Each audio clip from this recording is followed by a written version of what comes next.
Think about the person you love most in this world. Now, imagine them standing in a room with 5 other people they deeply care about, friends, family, maybe even a former flame. If you asked them, which of these people makes you feel the most like yourself, would they point to you without hesitating? Most of us think we are safe because we aren't abusive. We think we are safe because we are kind, we provide, and we don't cheat. But there is a specific, invisible kind of safety that has nothing to do with being a good person. It is the reason why some people can be in a relationship for 10 years and still feel like they have to perform for their partner, while others can meet a stranger and, within 2 hours, feel like they've finally come home. There is a silent frequency that certain people emit, a way of being that acts like an emotional anchor.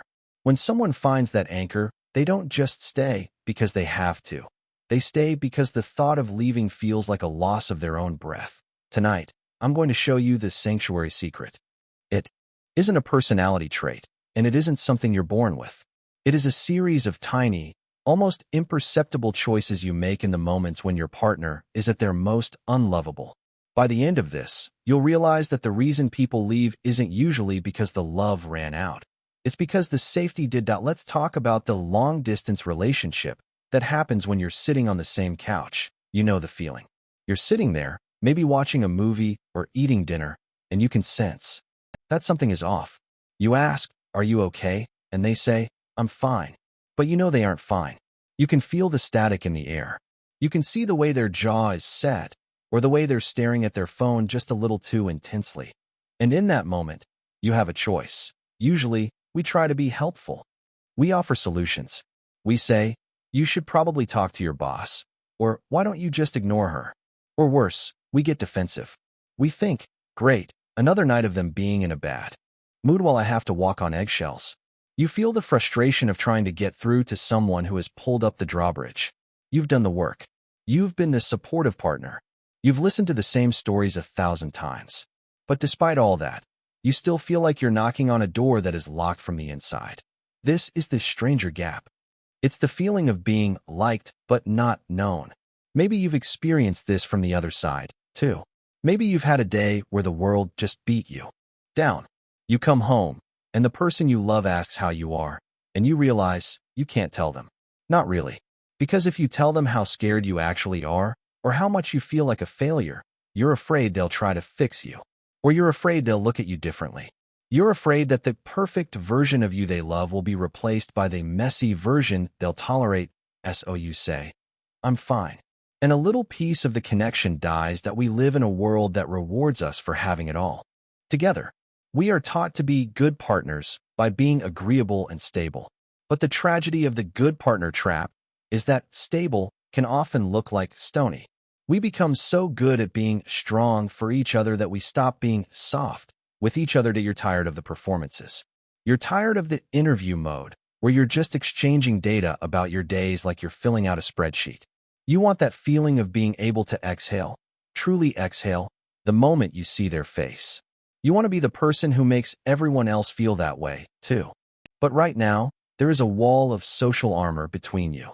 You're both protecting yourselves from being too much or not enough. You're both waiting for the other person to drop their shield first. And while you wait, the relationship becomes a series of polite transactions. It's functional, but it's not safe. Safety isn't the absence of a threat. It's the presence of a sanctuary. And most of us have accidentally turned our relationships into a courtroom where we are constantly presenting evidence of why we are right, instead of a garden where we are allowed to grow, even when we're covered in dirt. Why is it that we can feel more safe with a complete stranger at a bus stop than we do with the person we've been married to for 5 years? It's because of the expectation filter. When we love someone, we create a file on them. We decide who they are. We decide what they're capable of.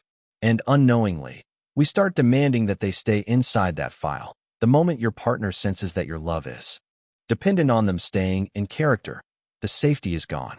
They start hiding the parts of themselves that don't fit the file. They hide their doubts, their weirdness, and their shame. This is the slow fade. It's not a dramatic exit. It's a million tiny withdrawals that if you don't learn how to create a sanctuary, your relationship will eventually reach a tipping point of certainty. This is the moment when you are so sure you know your partner that you stop being curious about them. And the moment you stop being curious, they stop being yours. They belong to the routine now. Most people fail at this because they think emotional safety is about agreeing. They think if they just never fight, the relationship will be safe. But silence isn't safe. Silence is often just a truce in an undeclared war. The people who stay madly in love for decades have a glitch in their psychology. They have learned how to bypass the brain's stranger filter. They have a way of interacting that makes the other person's nervous system literally relax.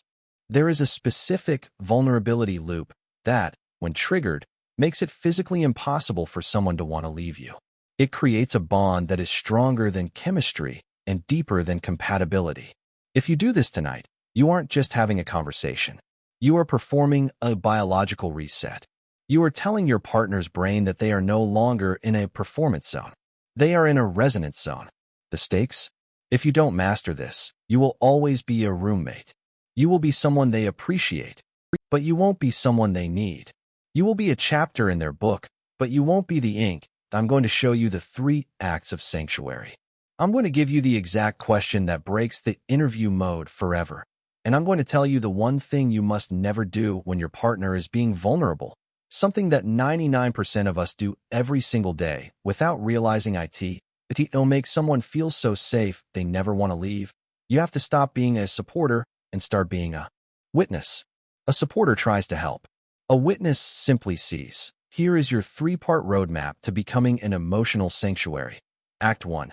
The 3-second mirror, the presence reset. The next time your partner walks through the door, or the next time you sit down to eat, I want you to do something that will feel incredibly awkward. I want you to look at them, really look at them, for 3 full seconds before you say a single word. Most of us look at our partners to see if they've brought the mail or if they look annoyed. We are scanning for data. Tonight, look for the person. Look at the way their eyes move. Look at the fatigue in their shoulders. By giving them those 3 seconds of silent, non-judgmental attention, you are sending a signal to their nervous system. I am here. You are here. Nothing else matters yet. This is the physical anchor. It grounds the relationship in the present moment. Act 2. The unarmed response, dropping the shield. When your partner finally speaks, especially if they are complaining or expressing a negative status, like being stressed at work or feeling insecure, your brain will want to put on its social armor. You will want to say, "Don't worry, you're great," or "It's not that bad." Stop.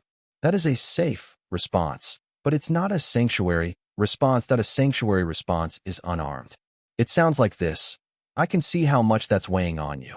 I'm just glad you're telling me." You aren't trying to fix the problem. You are witnessing the person in the problem. This is the vulnerability loop. When you respond with empathy instead of a solution, you are telling them, "You don't have to be okay to be loved by me." Act 3. The mystery question, breaking the interview. To move from liked to known, you have to break this certainty filter. You do this by asking a question you genuinely do not know the answer to. How was your day? Is an interview question. What was the most surprising thought you had today? Is a self-expansion question. Here is a story to illustrate this. Imagine a couple, let's call them Mark and Sarah. They've been together for 6 years. They are fine. One Tuesday night, instead of asking about work, Mark looks at Sarah and says, "I was thinking today about that story you told me once about your childhood. What's one part of that story you've never told anyone because you thought it was too weird?" At that moment, Sarah has a choice. She can stay in this stranger armor and say, "Nothing, really." Or she can step onto the bridge. If Mark is a sanctuary, she will step onto the bridge. She'll tell a tiny, weird detail. And if Mark doesn't laugh and doesn't try to explain it away and just says, "I love that I know that about you now," the safety in that room just tripled. The fatal mistake to avoid. The thing that 99% of us do that kills safety is the silver lining.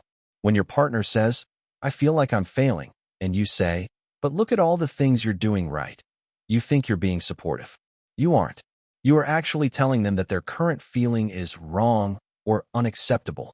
You are trying to pull them out of their hole before you've even sat in it with them. Safety is the ability to sit in the dark with someone and not immediately reach for the light switch. They reveal 10% more real to make them feel safe.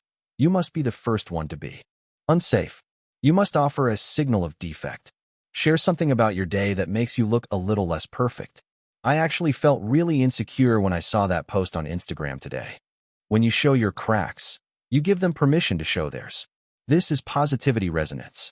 It is the moment you stop being two separate people trying to impress each other and start being two people walking each other home. Tonight, don't try to have a perfect evening.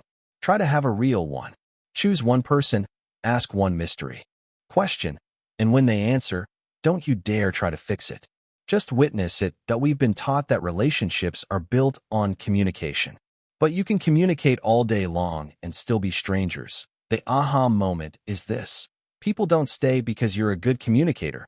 They stay because you're a safe destination. The exact moment two people go from strangers to soulmates and stay there for 50 years is the moment they realize they no longer have to carry their social armor inside the house. When you do the one thing tonight, when you choose curiosity over certainty, you are clearing the stranger gap. You are building a shared reality where the real you and the real them can finally meet. Soulmates aren't found in the stars. They are built in the small, quiet Tuesday nights when one person decides to be a sanctuary for the other. The bridge is always open. You just have to be the one to drop the first piece of armor. But there is a final, darker layer to this. There is one specific habit, a silent toxin, that feels like safety, but is actually the #1 predictor of why people eventually check out mentally, even if they stay physically. If you want to understand the deep mechanics of human connection, subscribe and join us every week as we explore what actually makes us stay together. Love is a practice, not a feeling. Check out our next video on the hidden killer of long-term desire. Disclaimer: this content is for educational purposes only. Please consult a professional for relationship concerns. Be a sanctuary.